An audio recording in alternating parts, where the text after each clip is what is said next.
ओम परमात्मने नमः। सद्गुरुदेव भगवान की जय।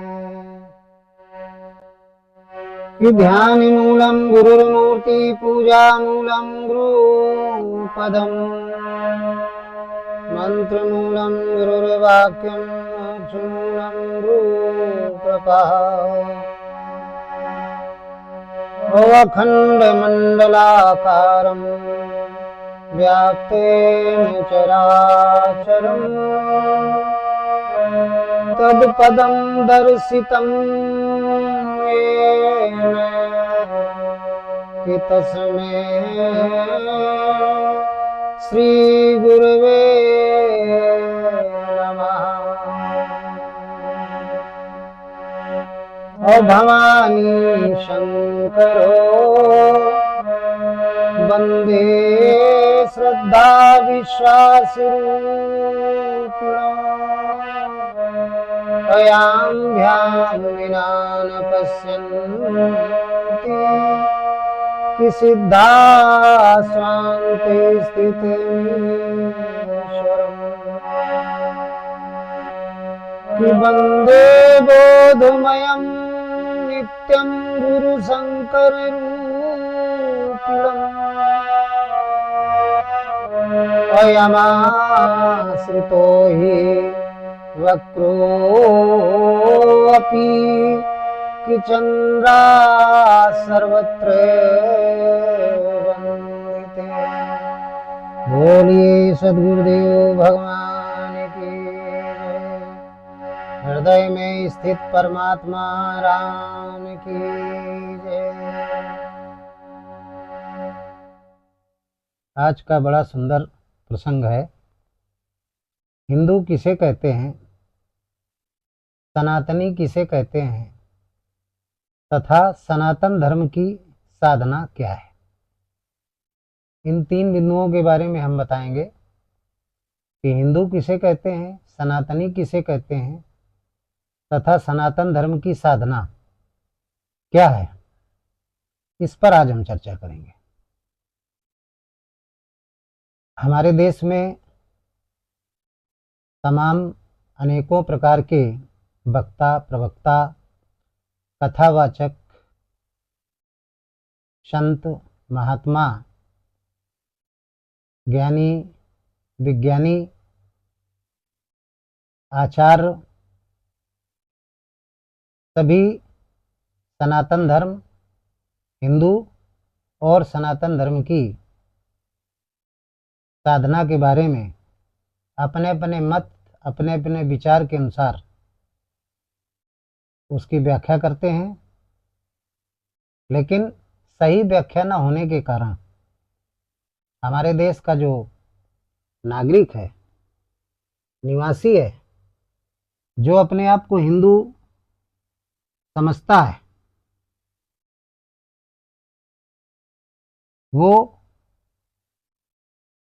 सही मायने में ना तो वो हिंदू की परिभाषा जानता है, ना सनातनी होने की परिभाषा जानता है, और ना सनातन धर्म को जानता है, और ना सनातन धर्म की साधना को जानता है।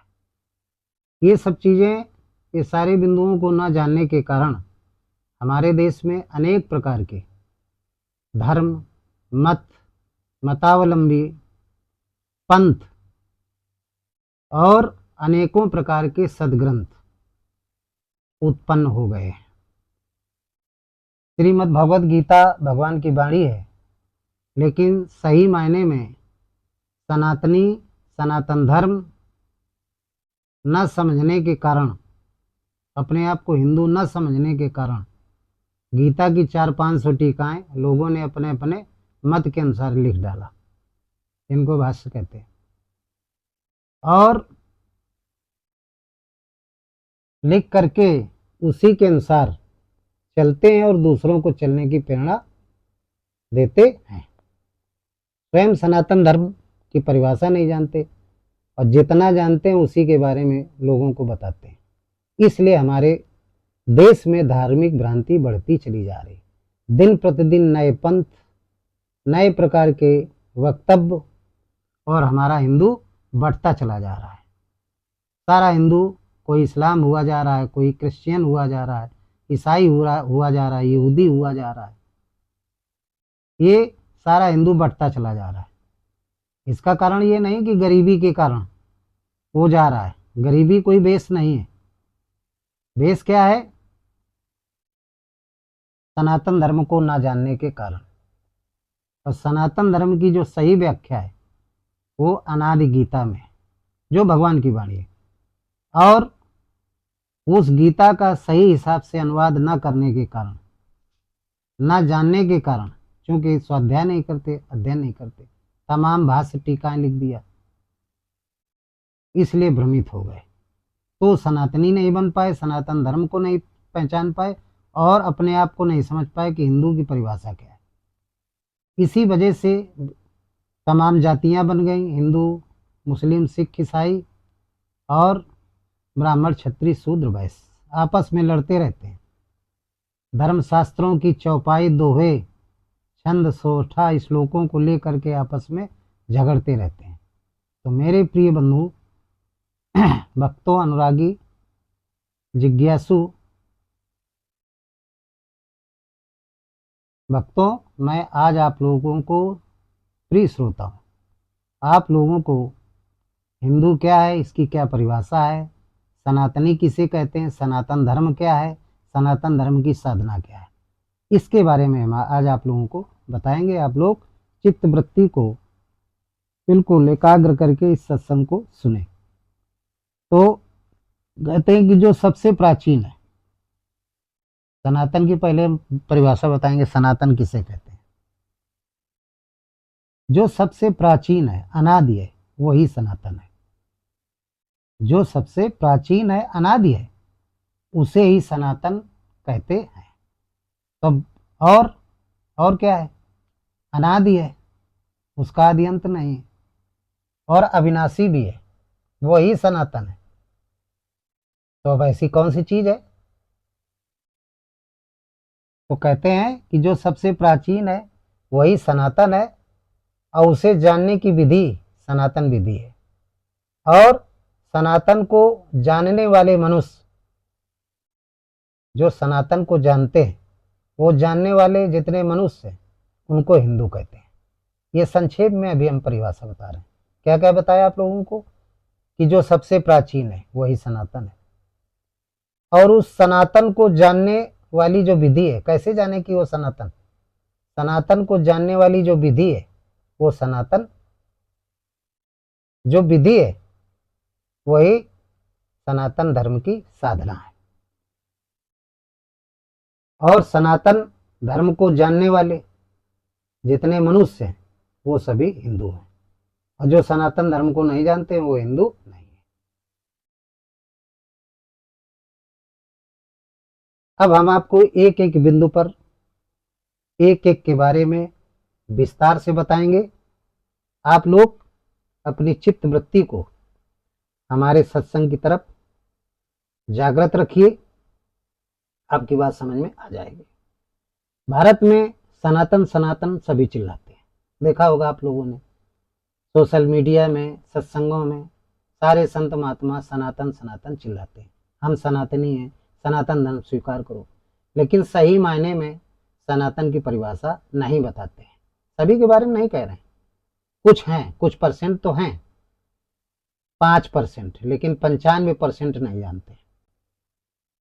तो अनेक प्रकार के साधु संत, प्रवचनकर्ता, व्यासपीठ के कथावाचक सब सनातन सनातन चिल्लाते हैं, लेकिन सनातन है क्या तो उसके बारे में नहीं जानते। देखिए, हमारा रामचरितमानस है, गोस्वामी तुलसीदास जी ने लिखा, जो भगवान शंकर का मानस है, रचि महेश निज मानस राखा, पाए सुसमय शिवासन भाखा। सबसे पहले शंकर स्वरूप जो सदगुरु थे, प्रथम गुरु, प्रथम मनुष्य जिनका नाम शंकर था, उन्होंने अपने अनुरागी भक्त, प्रेममयी वृत्ति जिसको पार्वती कहते हैं, उनको सबसे पहले सुनाया था। उसी शंकर मानस को तुलसीदास जी ने अपनी लेखनी से लिखा, और तुलसीदास जी ने बताया कि जो अनादि है, सनातन की परिभाषा बताए, जो अनादि है, जो सबको प्रकाशित करता है, चाहे वो जड़ हो या चेतन हो, चाहे पंचभूतों से निर्मित कोई मानव शरीर हो, वही अनादि है और सही मायने में वही सनातन है। और उसी की जो आराधना, साधना, पूजा और नाम जप करता है, वही मानो सच्चे मामले में सनातनी है। तुलसीदास जी ने स्पष्ट लिखा है। क्या लिखा है? क्या कहते हैं? सनातन की परिभाषा बता रहे हैं कि सब करे परम प्रकाशित जोई राम अनादि अवधपति सोई। कि सब कर परम प्रकाशित जोई राम अनादि अवधपति सोई। ये सनातन की गोस्वामी जी ने परिभाषा दिया। भगवान शंकर ने माता पार्वती जी को बताया कि पार्वती ने भी यही प्रश्न किया था। यही प्रश्न भरद्वाज जी ने याज्ञवल्क्य जी से किया था। यही प्रश्न गरुण जी ने काकभुसुंडी जी से किया था कि महाराज सनातन क्या है, सनातन धर्म क्या है, सनातन धर्म की साधना क्या है। और यही प्रश्न अर्जुन ने भगवान कृष्ण से किया था। अब आजकल के भी जो अनुरागी भक्त हैं वो भी हमसे यही प्रश्न करते हैं। तो आज हम सभी अनुरागी भक्तों के प्रश्नों का उत्तर अपने इस दिव्य सत्संग के माध्यम से बताने जा रहे हैं। आप लोग सुनिए। तो गोस्वामी जी क्या कहते हैं? सनातन धर्म की परिभाषा मानस में बता रहे हैं। सनातन किसे कहते हैं? तो क्या कहते हैं कि सब करे परम प्रकाशित जोई राम अनादि अवधपति सोई। जो सबको प्रकाशित करता है, जड़ और चेतन, पंचभूतों से निर्मित मानव शरीर को, जितने भी पंचभूतों से निर्मित शरीर है, मानव शरीर, बैल, बकरी, जीव, कीड़े मकोड़े, अंडज, पिंडज, श्वेता, जरयुत और जरयुत, ये 4 प्रकार की योनियों में जितने भी प्रकार के भूत प्राणी जीव हैं, सबको जो प्रकाशित करता है वो अनादि है। वो क्या है? अनादि है, वो सनातन है, वही अवधपत सोई है, वो सनातन है। गोस्वामी जी ने बड़ी सुंदर परिभाषा दी है सनातन की। वही सनातन है, उसके अलावा और कोई सनातन नहीं है। तो अब बात आती कि अब अनादि कौन है? बात ये आती है, पार्वती जी ने पूछ लिया कि अनादि कौन है भगवान शंकर से। कहने लगी वो अनादि कौन है? वो ब्रह्म जिसके अनेकों नाम है।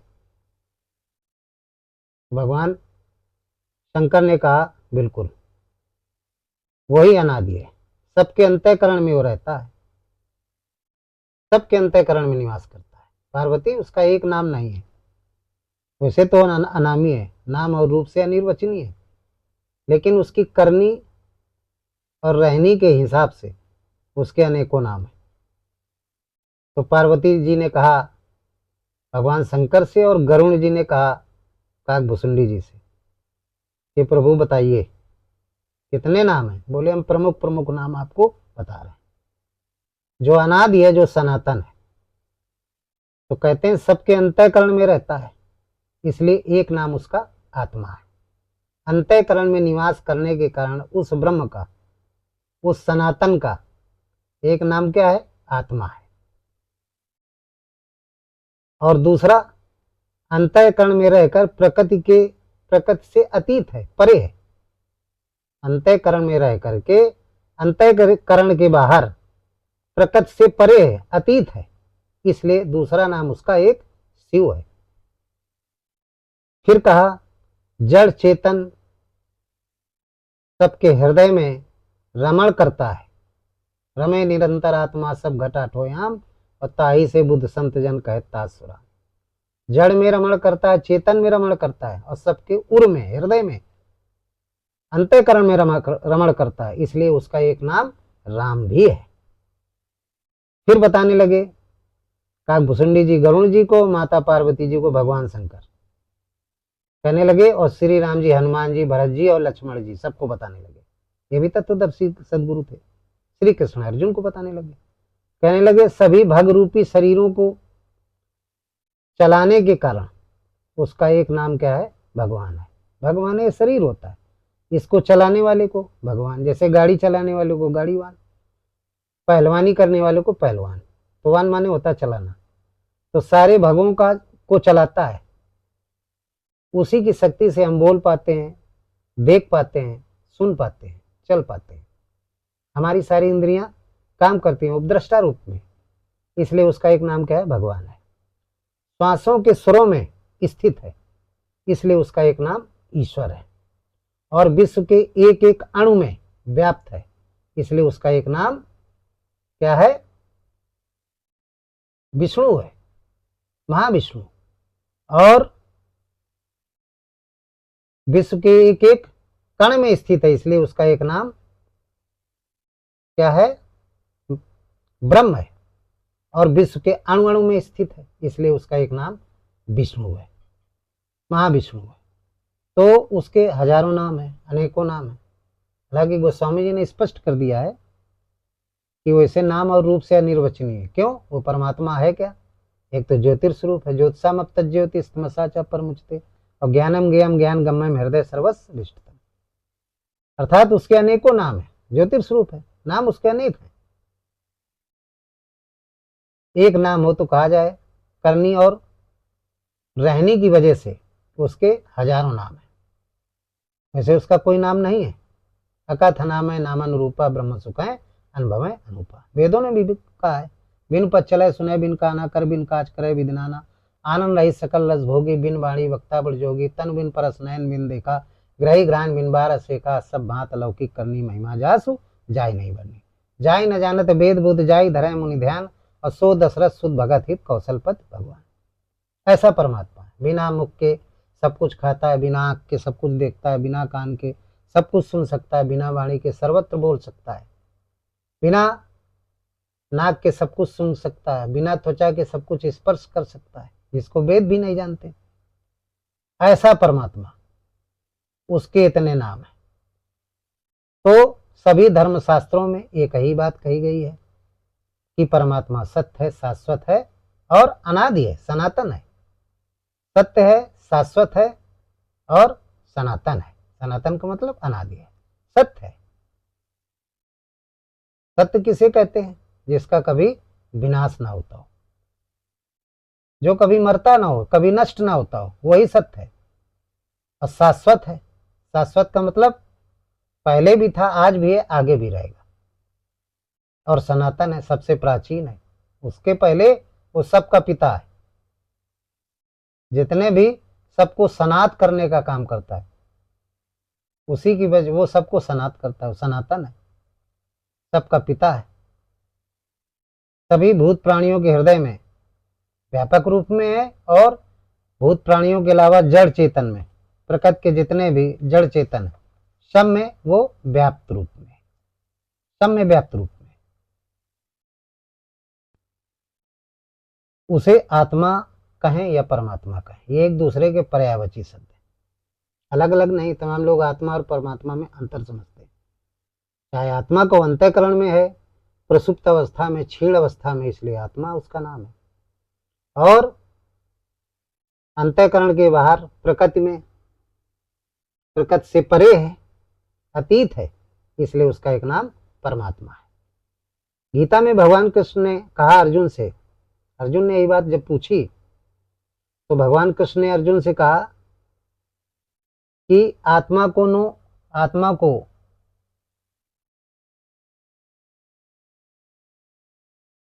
जो आत्मा है उसको ना तो जलाया जा सकता है, ना गीला किया जा सकता है, ना उसको सुखाया जा सकता है, ना देखा जा सकता है, ना स्पर्श किया जा सकता है, ना किसी अस्त्र शस्त्र से उसको नष्ट किया जा सकता है। केवल उसको अनुभव के द्वारा अपने अंतःकरण में जाना जा सकता है, केवल अनुभव के द्वारा। अनुभव के द्वारा उसको अंतःकरण में जाना जा सकता है। तो भगवान कृष्ण ने गीता में श्लोक के माध्यम से बताया है, अध्याय 2 श्लोक 23 में अर्जुन को बताया, 23 और श्लोक 24 में आत्मा के बारे में बड़ा अच्छा, बहुत अच्छा बताया है। इस श्लोक के माध्यम से भगवान कृष्ण कहते हैं, अर्जुन सुनिए, आत्मा की विशेषता, परमात्मा की विशेषता क्या है। नैनम छिदन्ति शास्त्राणि, नैनम दहति पावका, न चैनम क्लेदमनुत्यापो न शोष्यति मारुता।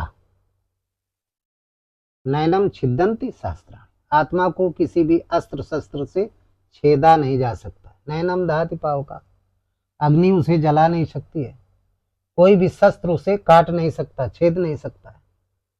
न चैनम क्लेदम त्यापो न शोष्यति मारुता, और न ही पानी उसे क्लेदम गीला कर सकता है, और न मारुता, न वायु उसे सुखा सकती है। अर्थात आत्मा को शस्त्र से काटा नहीं जा सकता, आग से जलाया नहीं जा सकता, जल से गीला नहीं किया जा सकता, और वायु से उसे सुखाया नहीं जा सकता। और कहते हैं अर्जुन इतना ही नहीं है, और क्या विशेषता है, इतना ही नहीं है, और आगे बताते हैं कि खाली इतनी ही विशेषता नहीं है आत्मा के बारे में, और बता रहे हैं। कहते हैं अच्छेद्यो अयम दायो अयम क्लेद्यो अशेष एव च अनित्या सर्वगता स्थाणु चलो अयम सनातना। अच्छेद्यो अयम दायो, भगवान कृष्ण कहते हैं अर्जुन वो आत्मा अछेद्य है, इसे छेदा नहीं जा सकता। अछेद्यो अयम, इसे छेदा नहीं जा सकता। और दाह्यो अयम, इसे दाह नहीं किया जा सकता, जलाया नहीं जा सकता। और क्लेद्यो अयुष अशोष से चा, और क्लेद्यो माने उसे गीला नहीं किया जा सकता। और क्या बताया, आकाश इसे अपने में समाहित नहीं कर सकता। ये आत्मा निसंदेह क्या है, अशोष्य है, नित्य है, सर्वगत है, स्थाणु है, चलो अयमा सनातना। ये आत्मा निसंदेह अशोष्य है, सर्वव्यापक है, अचल है, स्थिर रहने वाला और सनातन है। ये आत्मा की परिभाषा बताइए, परमात्मा की परिभाषा बताइए, इसीलिए इसको सनातन कहा गया है। इतनी सारी विशेषताएं इसके पहले कोई नहीं था संसार में, इसलिए क्या है, सनातन है। आत्मा को ही सनातन कहा गया है, किसी व्यक्ति विशेष को सनातन नहीं कहा गया है। आप लोग अच्छे समझ लीजिए, सनातन शब्द जो है किसी वस्तु का नाम नहीं, किसी व्यक्ति का नाम नहीं, किसी स्थान का नाम नहीं। नाम किसका है, आत्मा का नाम है। आत्मा को ही सनातन कहा गया है, ये अच्छे से समझ लीजिए। तब अर्जुन ने कहा प्रभु रुकिए, भगवान ने कहा अर्जुन अच्छे से समझ लो। तो अर्जुन ने कहा प्रभु रुकिए, हमने तो शास्त्रों में और आपके पहले अन्य लोगों से, आपके अलावा अन्य लोगों के मुख से सुना है कि कुल धर्म ही सनातन है। हमने तो ये सुना है, कुल धर्म ही सनातन है, और यदि हम ये युद्ध करेंगे तो हमारा जो कुल है समूल नष्ट हो जाएगा, तो हमारा धर्म भी नष्ट हो जाएगा। तो जब कुल धर्म सनातन है तो कुल नष्ट हो जाएगा युद्ध में, तो सनातन भी नष्ट हो जाएगा। इसलिए हे केशव, हम ये युद्ध नहीं करेंगे, हम अपने कुल धर्म, अपने सनातन को नष्ट नहीं करेंगे।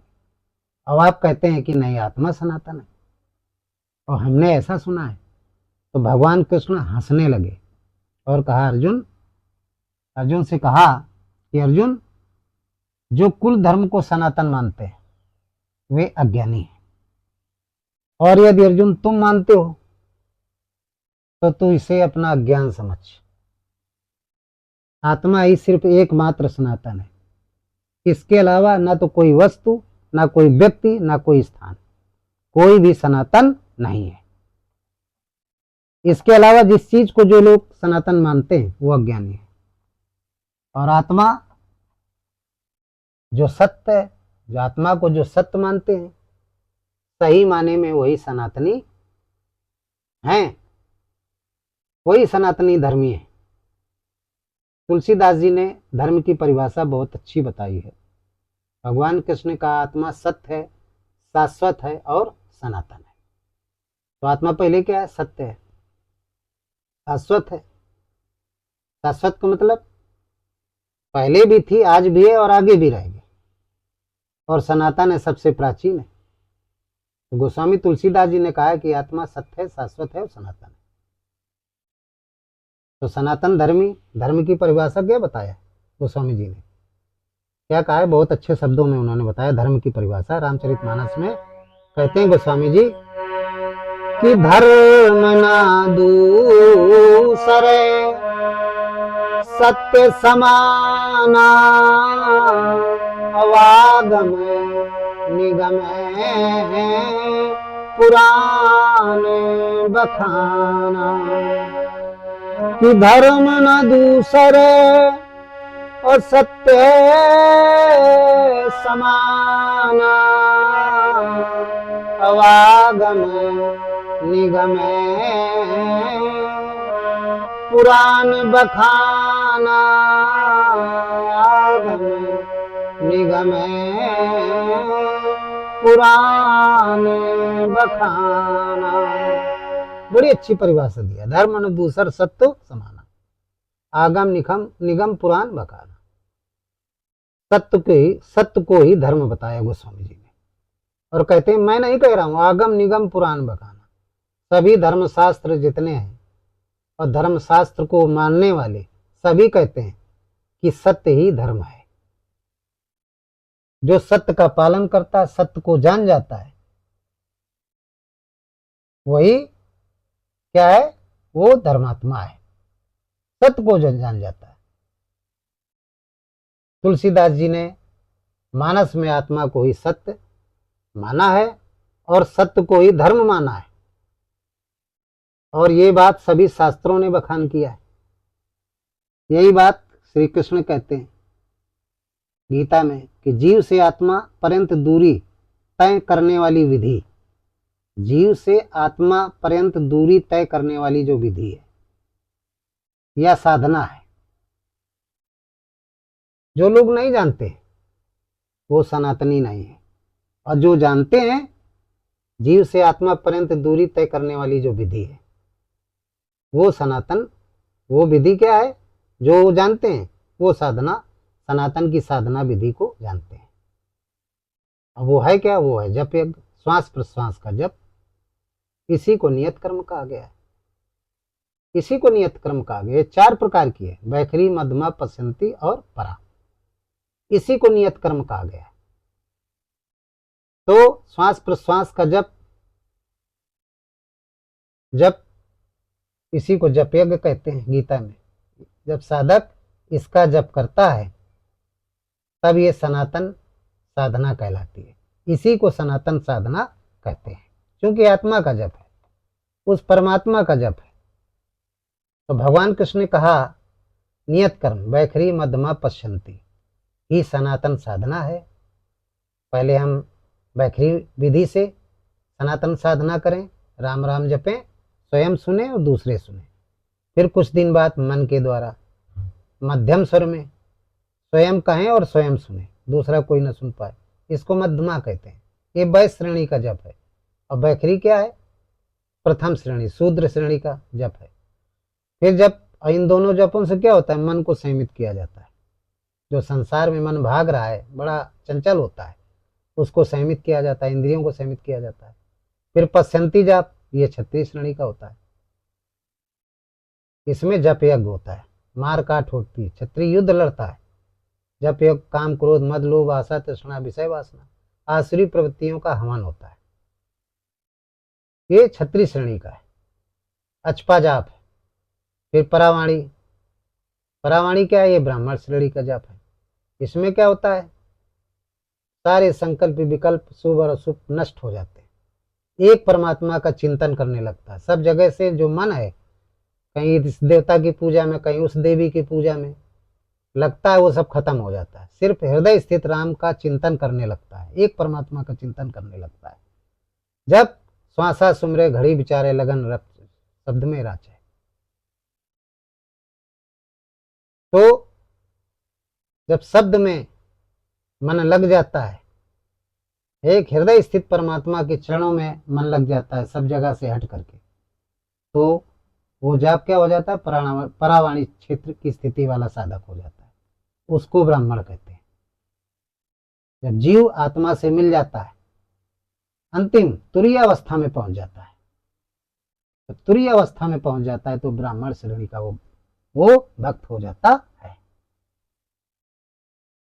तो आत्मा को प्राप्त करने वाली गीतोक्त जो विधि है वो सनातन साधना है, क्योंकि परमात्मा या आत्मा कहें, ये क्षीण जिसे प्रसुप्त अवस्था कहते हैं। प्रसुप्त अवस्था में प्रत्येक पंचभूतों के अंतःकरण में, जितने भी शरीरधारी मनुष्य हैं, सबके अंतःकरण में प्रसुप्त अवस्था में होते। प्रसुप्त का मतलब क्या होता है, क्षीण अवस्था में। जैसे सूर्य का प्रकाश चंद्रमा में पड़ता है, तो चंद्रमा प्रकाशित तो होता है लेकिन प्रसुप्त अवस्था में होता है, क्षीण अवस्था में होता है। ज्यादा प्रकाश नहीं होता, शीतल प्रकाश होता है क्षीण अवस्था में।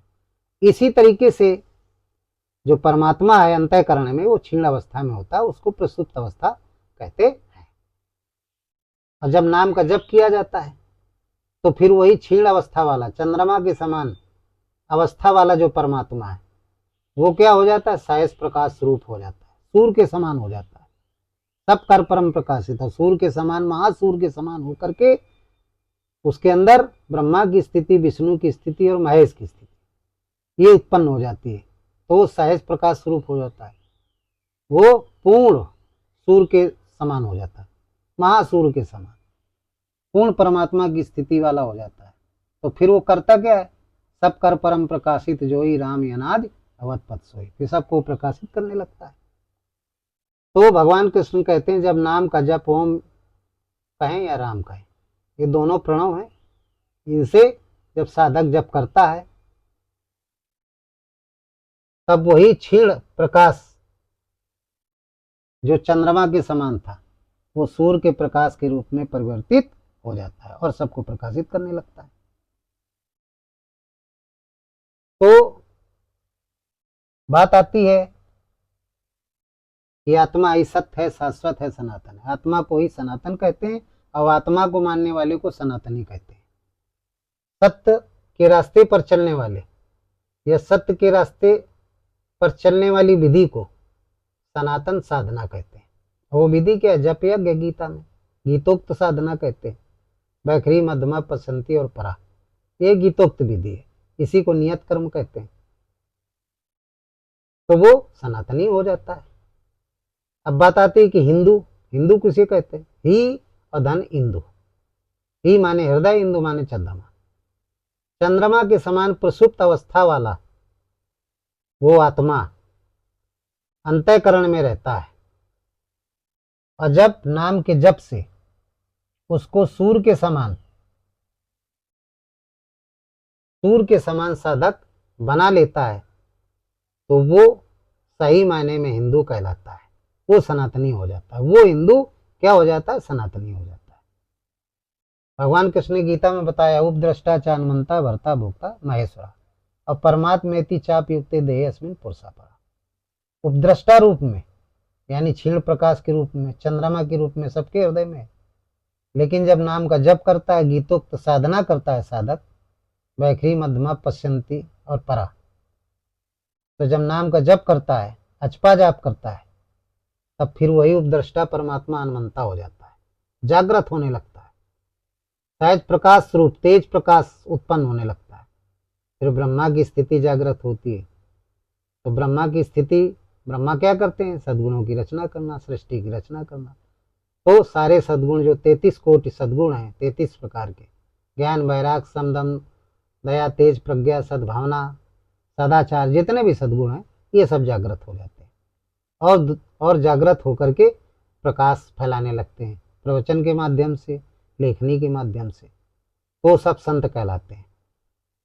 ये प्रथम जागृति है उस राम की, फिर आगे और साधना करते हैं तो विष्णु की स्थिति हो जाती है।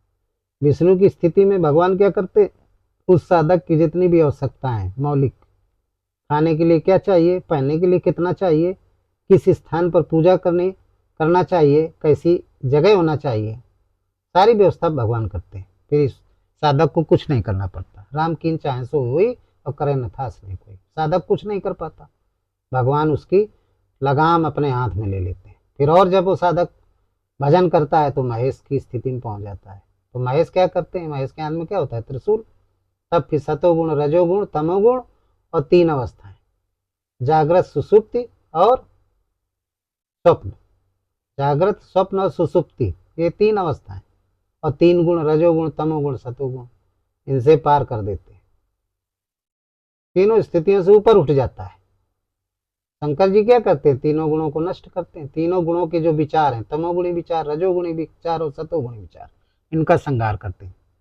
सारी आसुरी वृत्तियों का संहार कर देते हैं। तो वो भी गुणातीत हो जाता है, तुरीय अवस्था में पहुंच जाता है। तुरीय अवस्था वाला फिर क्या होता है, प्रकृति से परे हो जाता है, गुणातीत हो जाता है। तो प्रकृति पार प्रभु सब उर्वासी ब्रह्मनिरी विरज अविनाशी, प्रकृति से परे हो जाता है, गुणातीत हो जाता है, भगवान का स्वरूप हो जाता है। तो हिंदू इसको कहते हैं जो सनातन धर्म को जाने, सनातन धर्म को जाने, सनातन को जाने और सनातन धर्म की साधना को जानते, वही सच्चे मायने में हिंदू है। वही हिंदू है। वो मानो अपने आप को समझ ले कि मैं हिंदू हूं, और जो इन बातों को नहीं जानता है वो सनातनी नहीं है। सनातन धर्म को जानने वाला ही वो सच्चे मायने में हिंदू है। सनातन धर्म को जान कब पाएगा, जब गीता का उसको अध्ययन होगा, गीता पढ़ेगा, गीता का आध्यात्मिक भाव समझेगा और ये समझ जाएगा कि गीता हमारा अनादि ग्रंथ है, भगवान की वाणी है। भगवान ने सबसे पहले अपनी वाणी को यानी गीता को किससे कहा था, सूर से। और सूर ने किससे कहा, मनु से। मनु ने किससे कहा, इच्छाक से। इच्छाक ने किससे कहा, राज ऋषियों से। और राज ऋषियों के बाद फिर वो विलुप्त हो गया था, वो भगवान की वाणी का ज्ञान, गीता का ज्ञान। तो आप ये कहेंगे कि महाराज जी कह रहे हैं कि भगवान की वाणी ने सबसे पहले सूर से कहा, तो आजकल वैज्ञानिक युग है, सूर तो आग का गोला है, वो कैसे सुना होगा, क्या वो मानव है। तो यहाँ तमाम संत बोल जाते हैं लेकिन उसका डिटेल नहीं बताते। मैं आपको डिटेल बता रहा हूँ। सूर का मतलब यहाँ पर, सूर तो ग्रह है, तमाम ग्रह नक्षत्र तारे हैं, इनके बारे में संकेत नहीं दिया है। भगवान कृष्ण का मतलब है, सूर का मतलब है सूर के समान तेज वाला जो मानव था प्रथम,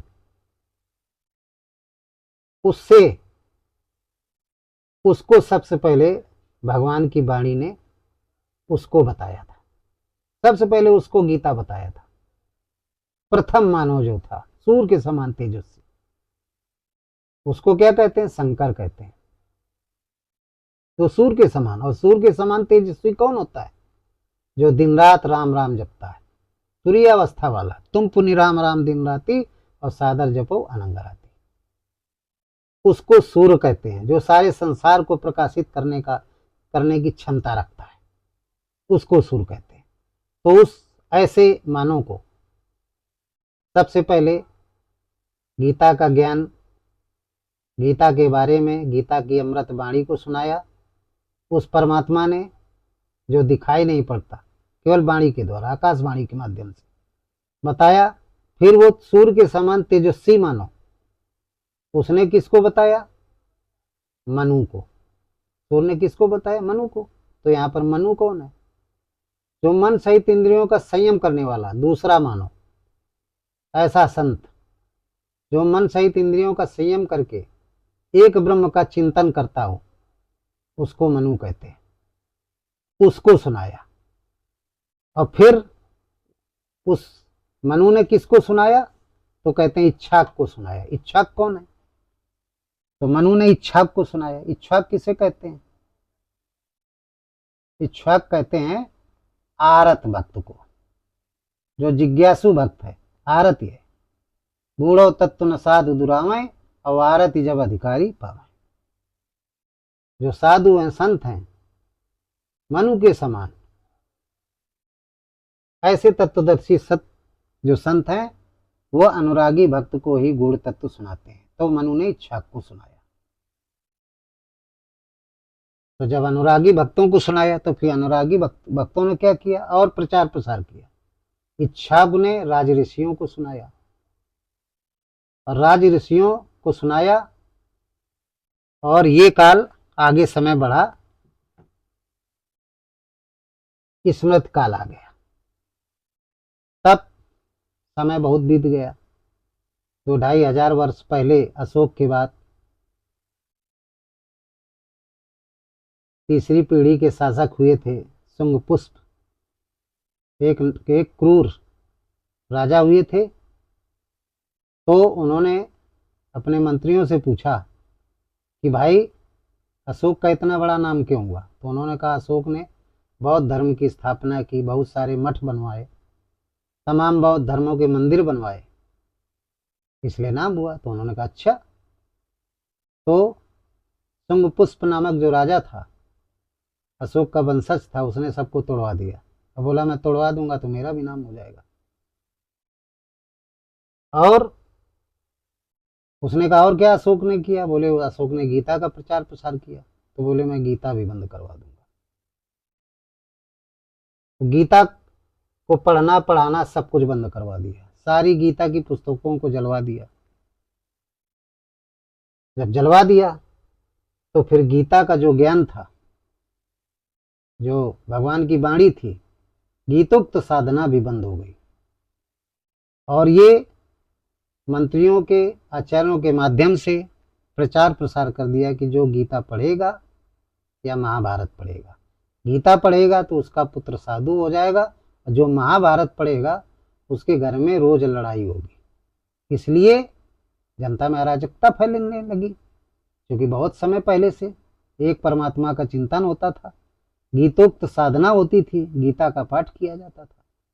और जब ये सारी चीजें बंद करवाई जाने लगी तो जनता में आक्रोश फैलने लगा।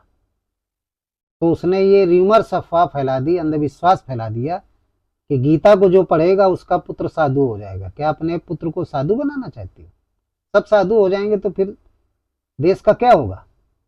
और जो महाभारत पढ़ेगा उसके घर में रोज महाभारत होगी, रोज लड़ाई होगी। तो भय बिन होए न प्रीत। राजा की बात पर प्रीत कब हुई? जब उसने भय दिखाया तब। विनय न मानत जलद जड़, गए 3 दिन बीत। अब बोले राम सकूप, तब भय बिन होए न प्रीत। तो बिना भय के प्रीत नहीं होती। तो राजा शुंगपुष्प नाम के राजा ने भय फैला दिया, तब राजा की बात पर प्रीति हो गई, जनता मान गई और गीता पढ़ना बंद कर दिया, गीतोक्त साधना भी बंद कर दिया। वैखरी मध्यमा पश्यंती से जो एक परमात्मा का जाप होता था, चिंतन होता था, सब कुछ बंद कर दिया। और फिर उसने क्या किया, तमाम प्रकार के देवी देवता, कल्पना युक्त तमाम भगवान पैदा कर दिए और बोले इन्हीं की पूजा करो, गीता बंद करो। इस तरीके से गीता विलुप्त हो गई, गीता हो गई विलुप्त। द्वापर युग आया, भगवान श्री कृष्ण का जन्म हुआ, और नाम के जप से, कई जन्मों के नाम के जप के प्रभाव से उनके अंतःकरण में उस हृदय स्थित राम की जागृति हुई। तो फिर वही ज्ञान श्री कृष्ण की स्मृति में आ गया। तब उन्होंने अनुरागी भक्त अर्जुन को गीता का उपदेश सुनाया। जब उपदेश सुनाया तो फिर गीता सबकी स्मृति में, स्मृत काल था, सबकी स्मृति में फिर गीता आने लगी। तो कहने का मतलब कि गीता को न जानने के कारण देश में सनातन धर्म लुप्त हो गया था, लुप्त हो गया था। आज भी यही स्थिति है। भगवान कृष्ण तो द्वापर में गीता को उपदेश दिया अर्जुन को। वेदव्यास जी ने गीता लिखा, संस्कृत में थी, लेकिन लोग उसके आध्यात्मिक भाव को न समझने के कारण अपने अपने स्तर से तमाम टीकाएं, भाषाएं लिखी अलग अलग, और न समझने के कारण गीता न समझने का कारण गीता को, वो सनातन धर्म को भी वो नहीं पहचान पाए। और जब सनातन धर्म को नहीं पहचान पाए तो सनातन धर्म को नहीं जान पाए, क्योंकि गीता का आध्यात्मिक भाव नहीं समझ पाए, तो सनातन धर्म हो गया लुप्त। लोग सनातन धर्म छोड़ छोड़ करके इस्लाम हो गए, ईसाई हो गए, अनेकों प्रकार के धर्म परिवर्तन करने लगे। आज भी लोग कर रहे हैं, अनेक संप्रदाय बन गए, करीब 500 गीता की टीकाएं लिख गई। लोग गीता को भी नहीं समझ पाए। भगवान कृष्ण ने नियत कर्म जो बताया गीता में, उसको 4 भागों में बताया। उसको 4 भागों में बताया कि नियत कर्म 4 प्रकार का होता है। तो 4 नियत कर्म जो 4 प्रकार का बताया, तो अज्ञानी लोग जिन्होंने गीता का रूपांतरण किया अपनी भाषा में, उन्होंने 4 वर्ण बना दिए। भगवान कृष्ण ने अध्याय 4 श्लोक 13 में बताया है, चतुर्वर्ण्यम मया सृष्टम गुणकर्म विभागसा तस्य कातारमपि माम अविद्वा कर्तारम वयम। अर्जुन से कहा, अर्जुन हमने कर्म को 4 भागों में बांटा है। अर्जुन ने कहा, प्रभु क्या आपने मनुष्यों को 4 भागों में बांट दिया?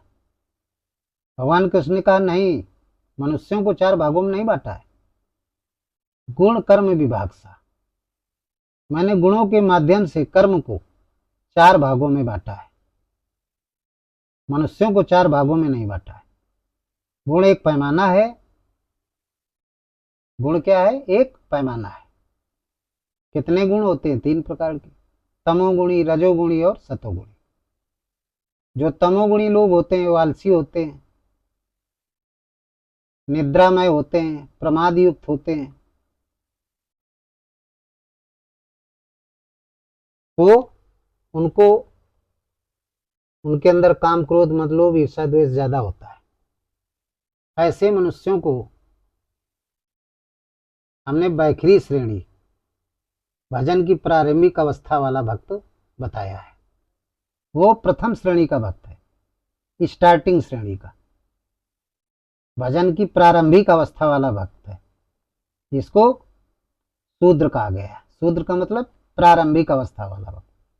इसी को नियत कर्म में बैखरी विधि कहते हैं। फिर उन्होंने कहा वो मनुष्य, फिर बैखरी के बाद जिसका मन संयमित होने लगा, भजन में मन लगने लगा। बैखरी का मतलब क्या होता है? जोर जोर से राम राम बोलो, आप सुनो, दूसरे सुनो। फिर आगे और जब मन टिकने लगा तो मध्यमा आ गया, मध्यम श्रेणी का। इसको 22 श्रेणी कहा गया है कि वो इस तरीके का मानो मन में राम राम जप रहा है, स्वयं जब सुन रहा है, स्वयं बोलता है, स्वयं सुनता है, अगल बगल का कोई नहीं सुन पाता। वो क्या है? मध्यम श्रेणी का, उसको मध्यमा कहते हैं। वो 22 श्रेणी का भक्त। फिर आगे और साधना बढ़ी, जब मन हो गया संयमित। बैखरी और मध्यमा से मन को संयमित किया जाता है। जो संसार में मन बड़ा चंचल होता है, संसार में भगता है, तो इन दोनों विधियों से मन को संयमित किया जाता है। और जब मन हो गया संयमित, कब्जे में आ गया, राम भजन में लग गया, संसार से हट गया, तो पश्यंती पहुंच गया। पश्यंती, पश्य माने देखना, किसको? श्वास को। फिर श्वास को देखने लगता है, एक टक हो जाता है। तो वो क्षत्रिय श्रेणी का, उस भक्त को क्या कहते हैं? उसको क्षत्रिय श्रेणी का भक्त कहते हैं। क्षत्रिय श्रेणी के भक्त की क्या पहचान है? क्षत्रिय क्या है? युद्ध करना। तो जप युद्ध होता है, जप यज्ञ होता है। जप यज्ञ में क्या है? उसी को जप युद्ध कहते हैं। तो जितने अनुरागी भक्त हैं वो जप युद्ध करते हैं, श्वास प्रश्वास का जप करते हैं। उसमें आश्रय जो वृत्तियां हैं, काम, क्रोध, मद, लोभ, ईर्ष्या, द्वेष, आशा, तृष्णा, विषय, वासना, इनका हवन होने लगता है। और जब इनका हवन होने लगता है तब क्या होता है? तो फिर सद्गुण बचते हैं। फिर और आगे तो जो बैखरी स्थिति वाला होता है वो शूद्र श्रेणी का होता है। जो मध्यमा स्थिति वाला होता है भक्त, वो 22 श्रेणी का होता है। और जो पश्चंती स्तर वाला होता है, श्वास प्रश्वास का जप करता है, वो क्षत्रिय श्रेणी का होता है। और इसके बाद जब वो तुरीयावस्था में पहुंच जाता है, जागृत, स्वप्न और सुसुप्ति अवस्था को पार करके तुरीय अवस्था में पहुंच जाता है, तीनों गुणों से अतीत हो जाता है, तब वो ब्राह्मण श्रेणी का भक्त होता है। वो ब्रह्म क्या हो जाता है? ब्रह्म तत्व को जानने वाला हो जाता है। ब्राह्मण किसी जाति का नाम नहीं, ब्राह्मण कहा गया ब्रह्म तत्व को जानने वाले को ब्राह्मण कहते हैं। कि कोई भी मानव हो सकता है, आज के युग का शूद्र हो, चाहे वैश्य हो, चाहे क्षत्रिय हो, चाहे ब्राह्मण हो, इन चारों में से कोई भी मानव हो वो ब्राह्मण हो सकता है, उसको ब्रह्मचारी कहा जाता है। इस स्थिति में पहुंचने वाला व्यक्ति परमात्मा से, वो जो जीव है वो फिर आत्मा से मिल जाता है, परमात्मा से मिल जाता है। शब्द शब्द सब कोई का है, वो है शब्द विदे। तो वो परावाणी क्षेत्र में पहुंच जाता है, उसी को ब्राह्मण श्रेणी का साधक कहते हैं, वो ब्राह्मण श्रेणी का हो जाता है। तो भगवान कृष्ण ने मनुष्यों को नहीं बांटा चार भागों में, गुण कर्म विभाग सा, गुणों के आधार पर कर्म को चार भागों में बांटा है, मनुष्यों को नहीं बांटा। वैखरी विधि, मध्यमा विधि, पश्यंती और परा, इसी को नियत कर्म कहते हैं। यही अर्जुन को कहा कि तू कर्म कर, क्षत्रिय श्रेणी का योद्धा है, वैखरी मध्यमा को पार करके तू क्षत्रिय श्रेणी में आ गया, इसलिए जप यज्ञ कर। अनुरागी भक्त थे अर्जुन। जप यज्ञ कर, जप युद्ध कर, इस युद्ध में करो सेना, जो असुरी वृत्ति इनका हवन होगा और दैवी संपत्ति बचेगी, तुम्हारी विजय होगी, धर्म की स्थापना होगी, धर्मात्मा युधिष्ठिर राजा बनेंगे। तो क्षत्रिय श्रेणी का जो भक्त होता है वो स्थित प्रज्ञ भक्त होता है, इसको स्थित प्रज्ञ भक्त कहते हैं। स्थित प्रज्ञ स्थिति वाला होता है, ये मन सहित इंद्रियों का संयम करके श्वास प्रश्वास का जप करता है। यानी जितने भी पश्यंती वाले पश्यंती जाप करते हैं मन सहित इंद्रियों का संयम करके, वो सब क्षत्रिय श्रेणी के साधक, सब क्षत्रिय श्रेणी के। और जो परावणी क्षेत्र में पहुंच जाते हैं पश्यंती के बाद, वो ब्राह्मण श्रेणी के, उन्हीं को तत्वदर्शी सदगुरु कहते हैं। वो सब तत्वदर्शी सदगुरु होते हैं, परावणी क्षेत्र वाले तत्व का दर्शन कर लेते हैं, तो उनको ब्राह्मण कहते हैं, ब्रह्म तत्व को जानने वाले हो जाते हैं। तो कहने का तात्पर्य है कि गीता को न जानने के कारण हमारा देश गुलाम हुआ था। ईस्ट इंडिया कंपनी आई भारत में, मात्र 1 लाख ही सैनिक थे, अब पूरे भारत को गुलाम बना दिया। 1200 सैनिक मुसलमान आए, 12,000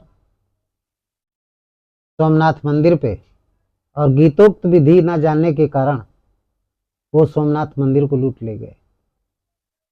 क्योंकि गीतोक्त नियत कर्म क्या था? ये साधना की विधि थी। सनातन धर्म की साधना की विधि को नियत कर्म कहते हैं, ये गीतोक्त विधि है।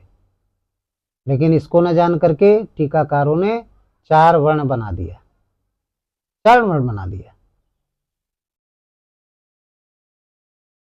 क्या बनाया? नीति निर्धारण करने वाले जो योजना बनाते हैं, मन क्या बनाता है? योजना बनाता है। तो योजना बनाने वालों को ब्राह्मण कर दी, घोषित कर दिया। और योजना बना करके बुद्धि निर्णय लेती है, तो जो निर्णय लेने वाले हो गए उनको क्षत्रिय बना दिया। इसके बाद स्थिर हो गए, चित्त स्थिर हो गया, वो वैश्य श्रेणी के हो गए।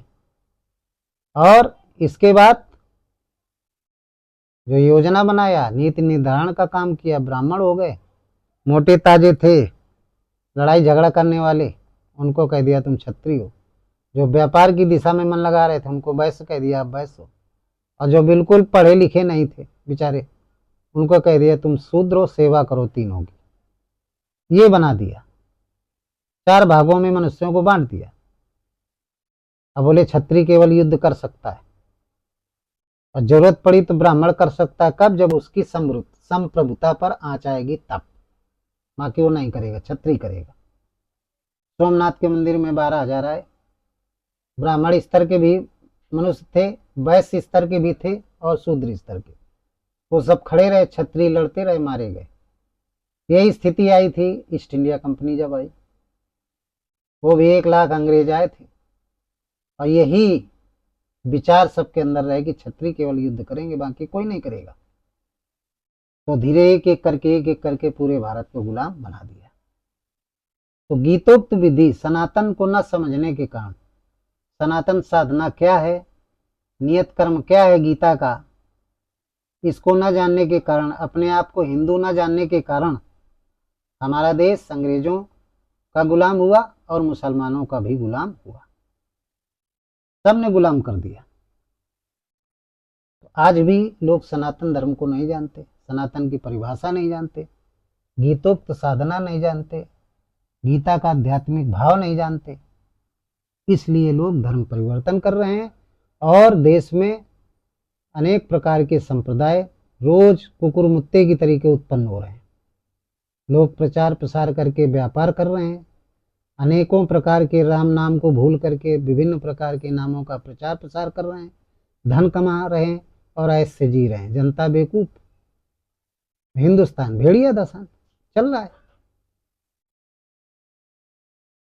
तो भगवान कृष्ण ने अर्जुन से कहा, क्योंकि भगवान कृष्ण तत्वदर्शी सदगुरु थे, ब्रह्मा की स्थिति, महेश और शंकर तीनों की स्थितियां परमात्मा की उनके अंदर जागृत हो गई थी, इसलिए उनको पूर्ण ब्रह्म परमात्मा कहा गया है। वो अनुराग रूपी अर्जुन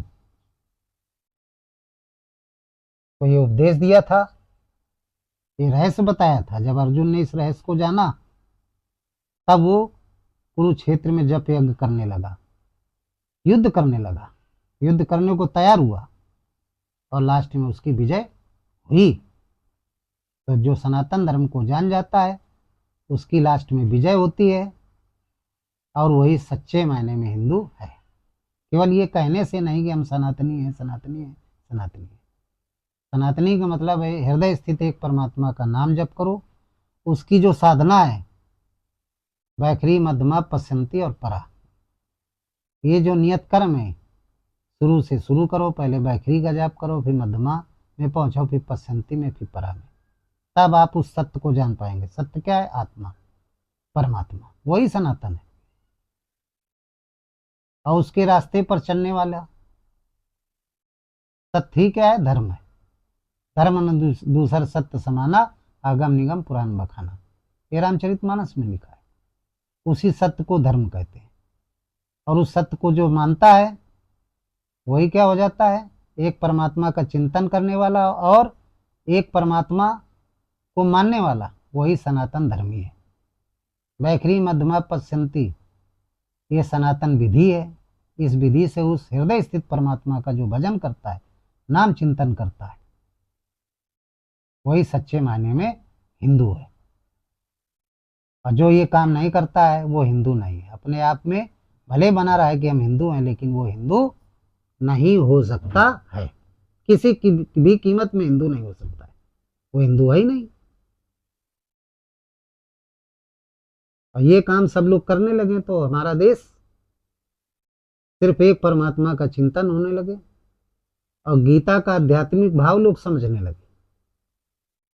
जो तमाम प्रकार की 400-500 टीकाएं बन गई जिनमें पाखंड भरा है, उन्हीं को पढ़ते हैं। आपको यदि सच्चे मायने में गीता पढ़ना है, गीता का, भगवान की वाणी, जो भगवान श्री कृष्ण ने बोला था वो वाणी यदि आपको सुनना है, पढ़ना है, तो आप यथार्थ गीता 200-250 रुपए की पुस्तक आती है, ऑनलाइन मंगवा लीजिए और उसको आप पढ़िए। उसमें भगवान की वाणी स्पष्ट रूप में लिखी गई है, सही मायने में सच्चा भावार्थ गीता का उसमें दिया गया है, और हिंदी में, हिंदी और संस्कृत दोनों में। आप उसको पढ़िए, जहां समझ ना आए तो आप पूछिए, हम लोग आपको बताएंगे। हमारी स्थिति वाले जितने भी हिंदुस्तान में संत हैं वो बताएंगे। आजकल बड़ा अच्छा युग है, कलयुग सम नयान युग, जो नर कर विश्वास, मशीनरी युग है। यूट्यूब के माध्यम से, सोशल मीडिया के माध्यम से आप तर्क वितर्क कर सकते हैं, ज्ञान आपको प्राप्त हो जाएगा। तमाम सदगुरु हैं, ज्ञान का प्रकाश फैला रहे हैं, गीतोक्त साधना के बारे में बता रहे हैं। आप सुनिए, सुना करें। आप लोग